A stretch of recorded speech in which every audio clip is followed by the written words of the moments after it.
Mention house Mallesh 2 hours run టైమ్‌తో థియేటర్స్‌లో release అయ్యి ప్రెజెంట్ ప్రైమ్ వీడియోలో స్ట్రీమ్ అవుతుంది. ఎలా అనిపించిందో చెప్పే ముందు ఫ్యామిలీతో అస్సలు చూడొద్దు. ఇబ్బంది పెట్టే సీన్స్ అండ్ వల్గర్ వర్డ్స్ చాలా చోట్ల ఉన్నాయి.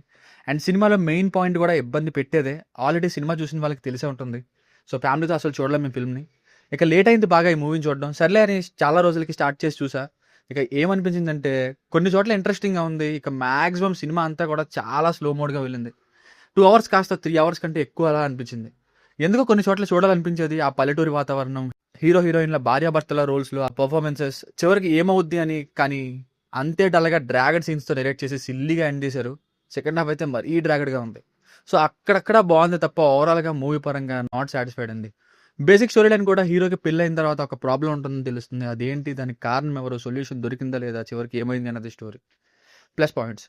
పర్ఫార్మెన్సెస్ అందరివి చాలా బాగున్నాయి. మెయిన్‌గా హీరోకి అలాంటి ఒక ప్రాబ్లమ్ ఉంది అని తెలిసినా కూడా భార్య ప్రేమతో హీరోతోనే ఉండే ఆ మాటలు, ఆ క్యారెక్టర్స్, హీరో, హీరోయిన్‌ల పర్ఫార్మెన్సెస్ నచ్చాయి. ఇక మ్యూజిక్ పర్వాలేదు. సినిమాటోగ్రఫీ అండ్ విలేజ్ వాతావరణం, కాన్సెప్ట్ ఇవి బాగున్నాయి. Minus points.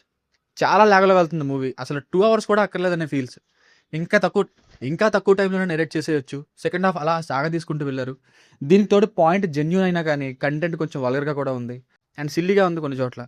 సో ఫైనల్‌గా మూవీకి వర్డిక్ట్ ఏంటంటే అక్కడక్కడ పర్లేదు. కానీ ఓవరాల్ సినిమా పరంగా మాత్రం చాలా స్లో నరేషన్ సహనానికి పరీక్ష పెట్టక తప్పదు. ఓన్లీ ఫర్ ఫ్యూ సీన్స్ దీనికి రేటింగ్ వచ్చేసి ఇది నా ఒపీనియన్ 2.5/5. మీకు ఏమైనా వర్క్ నచ్చినట్లయితే ఇలాంటి మరిన్ని రివ్యూస్ కోసం మన ఛానల్‌ని సబ్స్క్రైబ్ చేసుకోండి. Thank you.